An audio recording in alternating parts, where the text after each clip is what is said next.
Daily. Taste the Daily.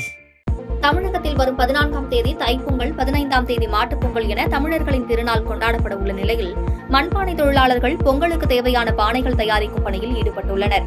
Pongal பண்டிகைக்கு தேவைக்கு ஏற்ப மண்பாண்டங்களால் தயார் செய்யப்பட்ட அடுப்பு, சிறிய மற்றும் பெரிய ரகங்களில் பானைகள் செய்யப்பட்டு பல்வேறு வண்ணங்கள் பூசப்பட்டு விற்பனைக்காக ஈரோடு மாநகராட்சி பகுதியில் வைத்துள்ளனர். தேனி மாவட்டம் பெரியகுளம் பேருந்து நிலையத்தில் முருகமலை பகுதியில் இருந்து வந்து அரசு பேருந்தில் இறங்கிய மாணவர்கள் திடீரென ஒருவருக்கொருவர் தாக்கிக் கொண்டு மோதலில் ஈடுபட்டனர். இதனால் அப்பொழுது பள்ளி சென்ற மாணவிகள் பெரும் அச்சத்திற்குள்ளாகினர். மேலும் மோதிக்கொண்ட மாணவர்கள் பள்ளி மாணவியை காதலிக்கும் விவகாரத்தால் மோதல் ஏற்பட்டதாக கூறப்படுகிறது. பள்ளி நாட்களில் மாணவர்கள் பேருந்து நிலையத்திற்குள் மோதிக்கொள்ளும் நிலை தொடர்வதால் காவல்துறையினர் பாதுகாப்பு பணியில் ஈடுபட பொதுமக்கள் கோரிக்கை வைத்துள்ளனர். தேனி மாவட்டம் போடி நகராட்சி நகர்மன்ற கூட்டத்தொடரில் சொத்து வரி, வீட்டு வரி உயர்வை கண்டித்து பாஜக கவுன்சிலர்கள் கண்ணில் கருப்பு துணி கட்டி வந்ததால் பரபரப்பு ஏற்பட்டது. இந்த கூட்டத்தொடரில் 57 தீர்மானங்கள் நிறைவேற்றப்பட்டு கூட்டத்தொடர் முடிவுற்றது. புதுக்கோட்டை மாவட்டம் பூங்குடி ஊராட்சியில் இயங்கி வரும் ஊராட்சி ஒன்றிய நடுநிலைப் பள்ளி மாணவிகள் பள்ளிக்கல்வித்துறை சார்பில் கிராமிய கலை நிகழ்ச்சிகள் நடந்ததில் கலந்து கொண்டு கரகாட்டம் மற்றும் கிராமிய நடனம் ஆடினர். இந்த நடன குழுவினரை தமிழக அரசு மாநில அளவில் 2ஆம் இடம் பெற்றதாக அறிவித்திருந்தனர். அதனைத் தொடர்ந்து மாணவிகள் மாவட்ட ஆட்சியர் அலுவலகத்தில் ஆட்சியரை நேரில் சந்தித்து வாழ்த்து பெற்றனர்.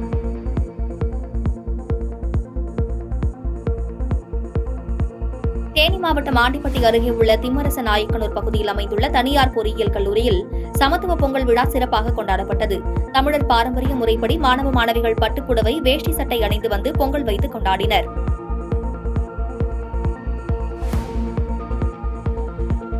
பொங்கல் பண்டிகைக்கு இன்னும் 5 நாட்களே இருக்கும் நிலையில் சேலம் மாவட்டம் ஓமலூர் அருகே இன்று கூடிய பெருமாள் கோவில் மாட்டு சந்தைக்கு 10,000 கால்நடைகள் விற்பனைக்கு வந்திருந்தது. 10,000 முதல் 1,50,000 லட்சம் ரூபாய் வரை சுமார் 11 கோடி ரூபாய் அளவிற்கு கால்நடைகள் விற்றதால் வியாபாரிகள் மகிழ்ச்சியடைந்தனர்.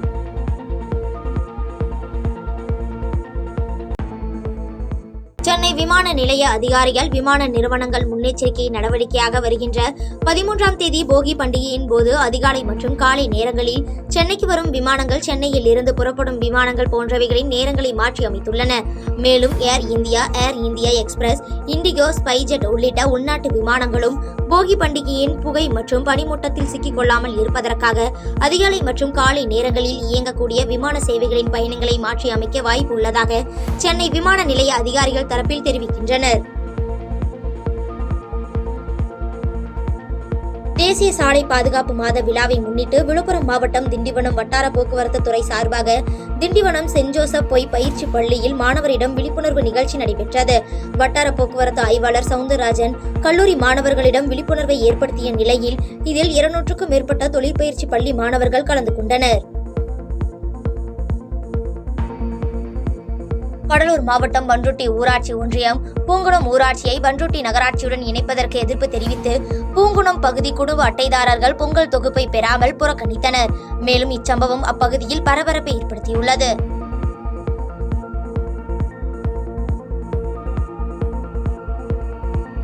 தென்காசி மாவட்டம் ஆலங்குளம் அருகே உள்ள ஜீவா பள்ளி எனும் தனியார் பள்ளியில் பொங்கல் திருவிழா உற்சாகமாக கொண்டாடப்பட்டது. முன்னதாக மாணவ மாணவிகள் அனைவரும் வண்ண வண்ண பாரம்பரிய உடை அணிந்து ஆடிப்பாடி உற்சாகமாக கொண்டாடினர். நிகழ்ச்சியில் பள்ளியின் முதல்வர் மற்றும் ஆசிரியர்கள் உட்பட ஏராளமானோர் கலந்து கொண்டனர். வருகின்ற பொங்கல் திருவிழாவை முன்னிட்டு பிரபல நகைச்சுவை நடிகர் மதுரை முத்து தனது இல்லத்தில் ஏழை எளிய மக்களுக்கு நலத்திட்ட உதவிகளை வழங்கினார். தொடர்ந்து செய்தியாளர்களிடம் பேட்டியளித்த அவர், அனைவருக்கும் பொங்கல் வாழ்த்துக்கள் என்றும் ஏழை எளியவர்களுக்கு பொங்கல் தொகுப்பு வழங்கியது மகிழ்ச்சி அளிப்பதாக தெரிவித்தார். மதுரை மாவட்டம் உசிலம்பட்டி நகர அரிமா சங்கம் மற்றும் போக்குவரத்து காவல்துறை, உசிலம்பட்டி நாடார் சரஸ்வதி மேல்நிலைப் பள்ளி மாணவர்கள் இணைந்து போதைப்பொருள் தடுப்பு மற்றும் சாலை பாதுகாப்பு, பிளாஸ்டிக் ஒழிப்பு குறித்து விழிப்புணர்வு பேரணி நடத்தினர். போதைப் பொருளை ஒழிக்கவும் சாலை பாதுகாப்பை உறுதி செய்ய வலியுறுத்தி கோஷங்களை எழுப்பியவாறு சுமார் 500க்கும் மேற்பட்ட மாணவர்கள் விழிப்புணர்வு பேரணியில் ஈடுபட்டனர்.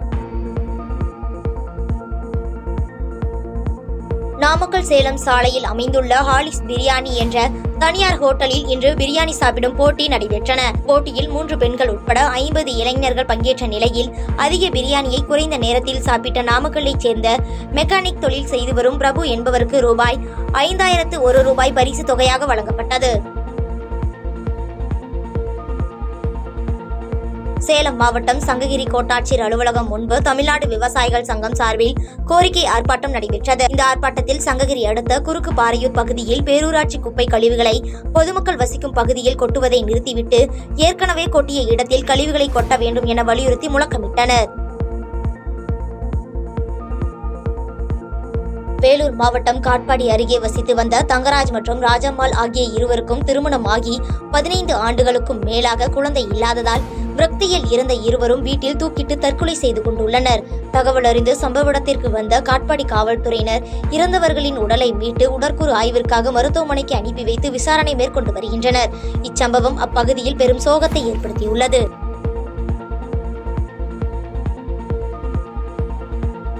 பாதகம் செய்பவரை கண்டால் நாம் பயம் கொள்ளலாகாது பாப்பா. மோதி மிதித்து விடு பாப்பா, அவர் முகத்தில் உமிழ்ந்து விடு பாப்பா. அண்மை செய்திகளை உடனுக்குடன் தெரிந்து கொள்ள இணைந்திருங்கள் எம் நாடு தொலைக்காட்சியுடன்.